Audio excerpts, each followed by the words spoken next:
5.18 정신을 앞으로 어떻게 살려나갈 것이냐, 또 전국화 세계화는 또 어떻게 할 것이냐, 이런 부분을 오늘은 좀 말씀을 듣고 싶습니다. 오늘 43주년 기념식을 했는데 대통령께서 직접 내려오시고 네. 또 여야 국회의원들이 대거 비가 오는데도 불구하고 내려오시고 참 고마운 일이죠. 그런데 대통령 기념사를 보니까 너무 성의가 없더라고요.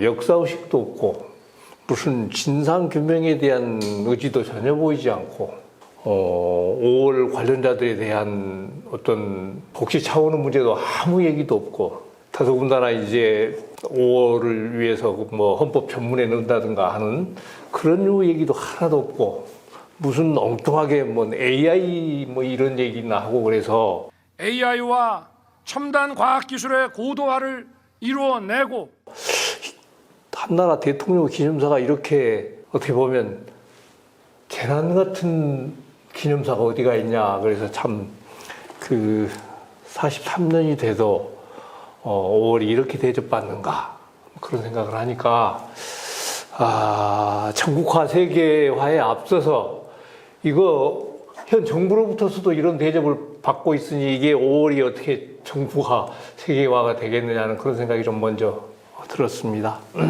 전국화 세계화라는 얘기가 나온 지가 오래되죠. 오래되는데 일부에서는 그렇게 얘기하는 분들도 계세요. 전국화가 세계화보다 더 어렵다. 네, 그렇죠. 그러니까 이를테면 동남아시아를 나가보면은 광주라고 그러면은 사람들이 대단히 선망의 눈으로 바라보고 있고, 어디 하나 이물리한 행진곡을 부릅니다. 네. 그리고 뭐 유럽이나 미국을 가더라도 광주 5.18에 대해서는 굉장히 관심을 표명하고 그러죠. 그런데 이게 우리나라에서는 상당히 광주에 이렇게 갇혀 있는 것 같은 그런 건데, 아마 의도적으로 40년이 넘도록 광주 안에다 가둬놓으려고 했기 때문에 그런 현상이 일어나지 않았을까 싶은 생각이 있어요. 우리 총장님께서는 전국화에 대해서 어떤 방법이 있다고 생각하십니까? 5.18을 앞두고 지금 말씀하신 대로 국회의원들이 이 국립묘지를 방문하고 또 무슨 정치적으로 어떤 결단을 한다고 하면은 또 가고 그러는데, 그게 이 정치적으로 이용할 가치가 있어서 하는 행위인지, 아니면 정말로 80년 5월에 발생했던 일에 대해서 제대로 인식하고 거기서 역사를 배우고 실천하려고 하는 의지가 있어서 그러는지, 그 구분을 우선 좀 할 필요가 있겠다. 그래서 역사적 사실을 제대로 인식을 하고 그 역사적 사실에 의해서 후세들도 교육도 하고 또 이것이 일상에서 좀 자리 잡고 이래야 되는데, 그동안에 진상규명도 이루어지지 않고 처벌도 제대로 이루어지지 않고 그러면서 이 5.18과 직간접으로 관련되어 있던 사람들은 아직도 우리 사회 곳곳에서 위세를 떨치고 있고, 이런 것들에다가 또 이제 언론이 이 양비론적인 또 접근을 하고 있고, 이런 것들이 제대로 정리가 돼야 된다. 그래서 진상규명되고 처벌되고, 그리고 이제 이것에 대해서 온 국민이 소위 이 의구심을 갖지 않는 이런 상태를 만들어야 하는데, 그게 결국은 쉽지 않은 과제인 것만은 사실입니다.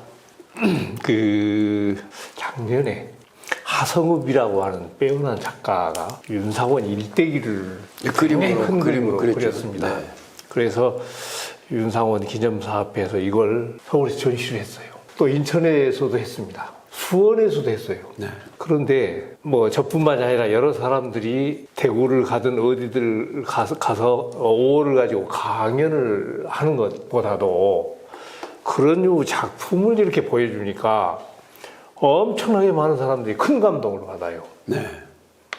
그래서 자꾸 이성적으로 파고들려고 하는 것보다는 그런 작품들을 통해서 좀 감성적으로 접근하는 게 어떨까, 그런 생각이 들어서 광주에서도 그런 문화적인 접근 방법을 좀 활용을 하면 어떨까 하는 생각입니다. 특히 전국화 부분에 있어서는 그게 굉장히 필요하다.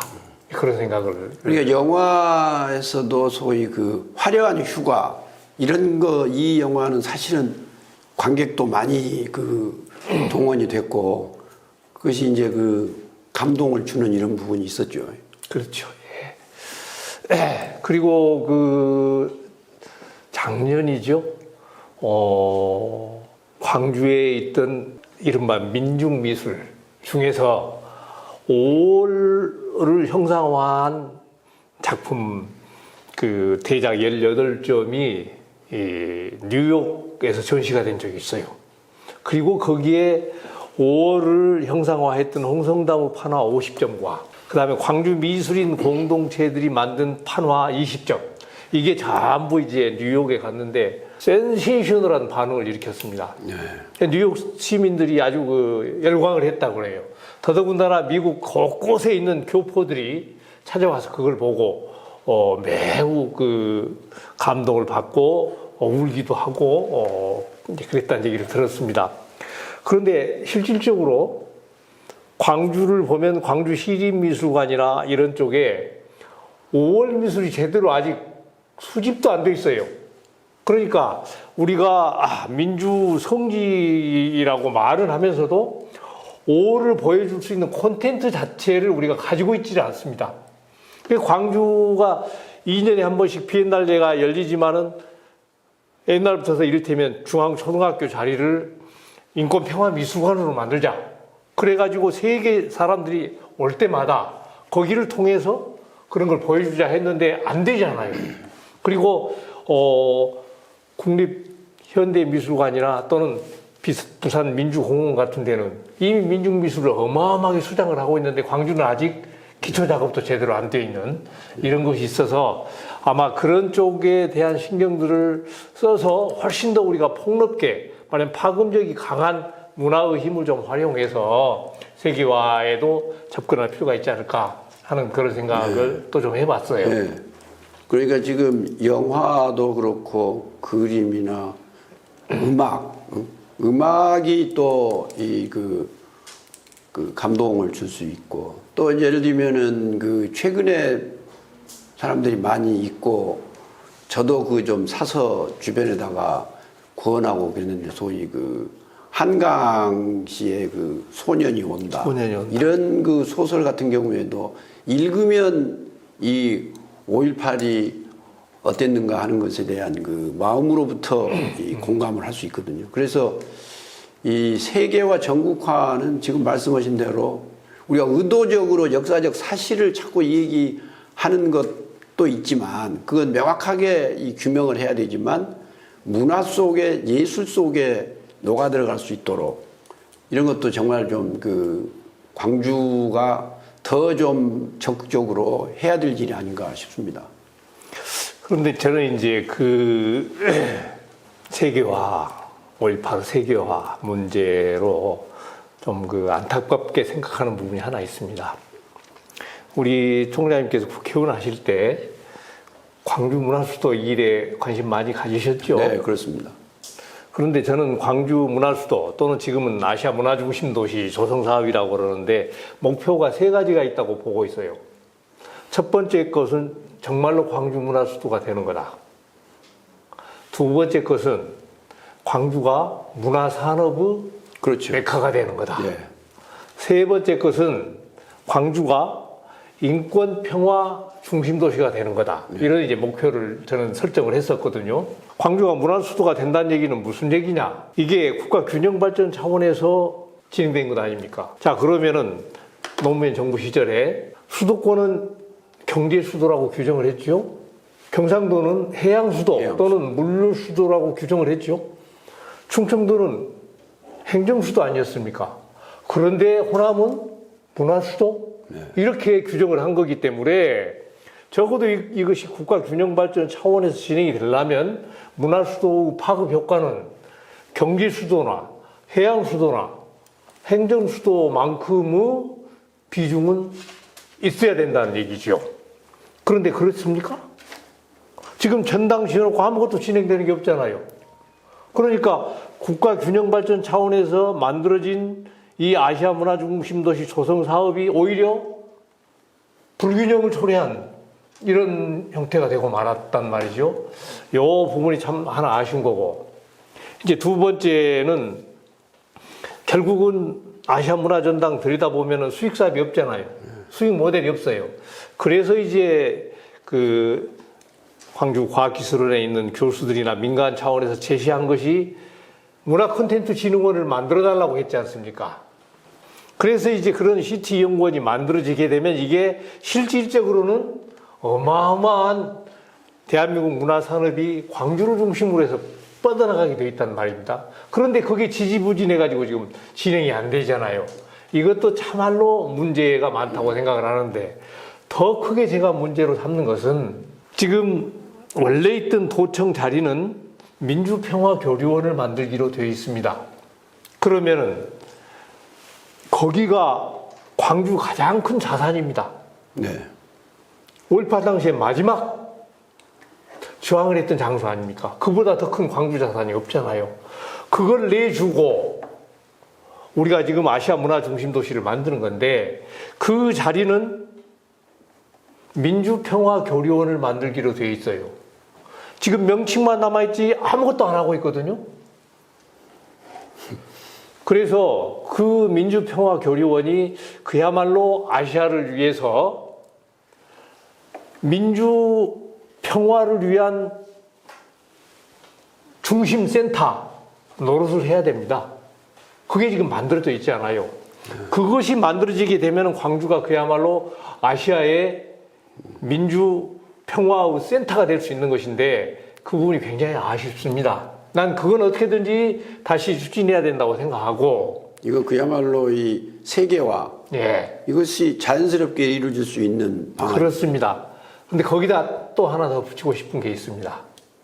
정말로 이제 세계화를 위해서 우리가 해야 될 것은 광주라는 이름으로, 좀 비유가 이상합니다만 제3세계 노벨상을 만들어야 됩니다. 광주에서. 네. 그래서 광주 평화상과 광주 예술상을 만들어야 돼요. 네.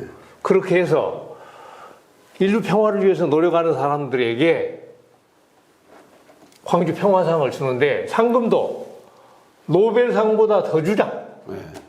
그리고 광주 비엔날레도 있고 광주가 예향이기 때문에 그런 예술상을 만들어서 돌아가면서 미술에 줬다가 문학에 줬다가 네. 연극에 줬다가 이런 식으로 해서 아주 높은 안테나를 하나 만들게 되면 광주가 세계화하는데 굉장히 좋은 어떤 통로를 하나 만들 수 있지 않을까, 그런 생각을 저는 해봤습니다.